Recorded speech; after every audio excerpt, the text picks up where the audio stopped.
Hi views welcome to doctor facts. నేను మీ doctor Srinath. ఈరోజు మనం మాట్లాడుకునేటువంటి topic ulcerative colitis. Ulcerative colitis అంటే పెద్ద పేగు భాగము వాపు, పెద్ద పేగు లోపలి భాగంలో ఉండేటువంటి పొరల వాపు, అలాగే రెక్టమ్ అంటే మలద్వారానికి కొంచెం పై భాగంలో ఉండేటువంటి పేగు వాపును అల్సరేటివ్ కోలైటిస్ అంటాము. ఇక్కడ ఏంటి అంటే ఈ లక్షణంతో సఫర్ అయ్యేటువంటి వ్యక్తులకు పెద్ద పేగు వాపు ఉండడం మూలంగా పదే పదే మోషన్‌కి వెళ్ళాలి అనిపించడము, వెళ్ళినప్పుడు ఎక్కువగా మొక్కడము, మోషన్‌తో పాటు బ్లడ్ పడడము, ఒక్కోసారి కేవలం బ్లడ్ మాత్రమే పడడము లాంటి లక్షణాలుంటాయి. సో, ఇప్పుడు మనకు భారతీయులందరికీ కూడా రోజులో ఒక 3 సార్లు లేదా 4 సార్లు మోషన్ వెళ్ళడం అనేది సహజం. ఈ అల్సరేటివ్ కోలైటిస్ సమస్యతో బాధపడేటువంటి వ్యక్తులు ఒక రోజులో 5, 6 సార్లు అంతకంటే ఎక్కువ సార్లు మోషన్‌కి వెళ్ళడం జరుగుతూ ఉంటుంది. వెళ్ళిన ప్రతిసారి కూడా కడుపు నొప్పి, కడుపంతా నులిపెట్టినట్టుగా నొప్పి, స్క్వీజింగ్ పెయిన్. సో, ఆ నొప్పి వల్ల మోషన్‌కి వెళ్ళాలి అని వెళ్లి కూర్చోవడం జరుగుతుంది. వెళ్తే మోషన్ ఫ్రీగా అవ్వదు. అయినా కూడా సంతృప్తికరంగా అవ్వదు. ఈ రకమైనటువంటి లక్షణాలు కోలైటిస్‌లో కనబడతాయి. ఇది స్టార్టింగ్ దశలోనే ఉన్నట్లయితే దీన్ని ఇరిటబుల్ బవెల్ సిండ్రోమ్ అంటాము. ఐబీఎస్ అని అంటాము. అది ముదిరితే అంటే ముదిరడం అంటే ఎక్కువ కాలంగా సఫర్ అవుతూ ఉంటే అల్సరేటివ్ కోలైటిస్ అంటాం. ఇది ఈ లక్షణం.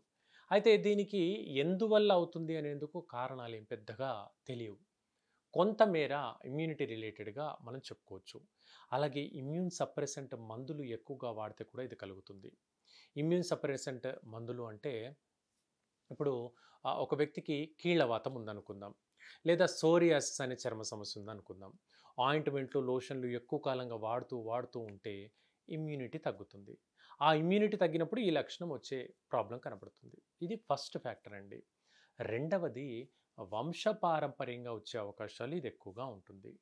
మూడవది కమ్యూనల్ ఫ్యాక్టర్స్ అంటే మన చుట్టుపక్కల ఉండేటువంటి వాతావరణంలో ఉండే ఫుడ్ అధికంగా తీసుకోవడము, పడని ఫుడ్ తీసుకోవడము, వేళ కాని వేళలో భోజనం చేయడము, నిద్ర సరిగ్గా లేకపోవడము, జంక్ ఫుడ్ అధికంగా తినడము, ముఖ్యంగా ఎక్కువగా డైరీ ప్రొడక్ట్స్, పాల ఉత్పత్తులు ఎక్కువగా తీసుకునేటువంటి వ్యక్తులకు ఈ ఐబీఎస్ లక్షణాన్ని ఎక్కువ కేసెస్‌లో మనం చూసాము.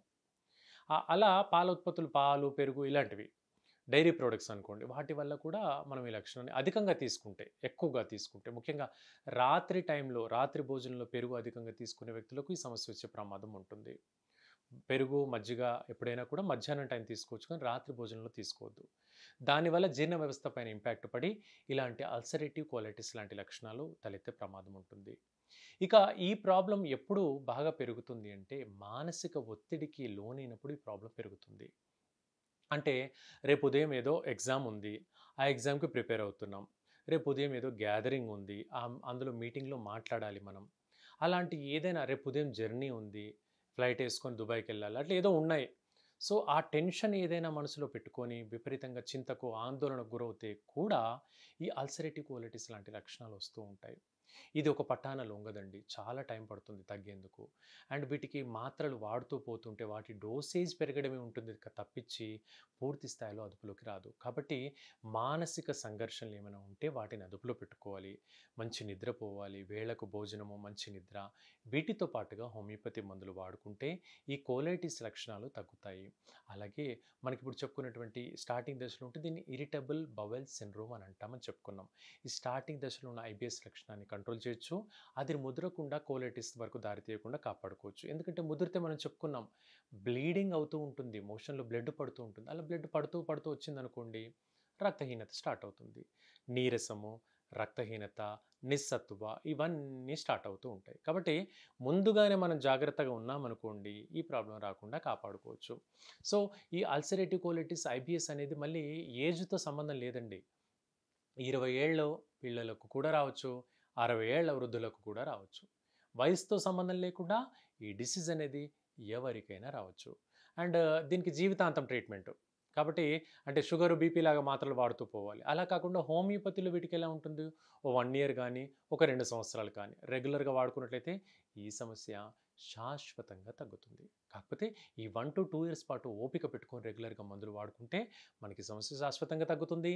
లైఫ్‌లో మళ్ళీ రాకుండా తిరగబెట్టకుండా కూడా యాంటీ ప్రివెంటివ్ మందులు మన దగ్గర ఉంటాయి.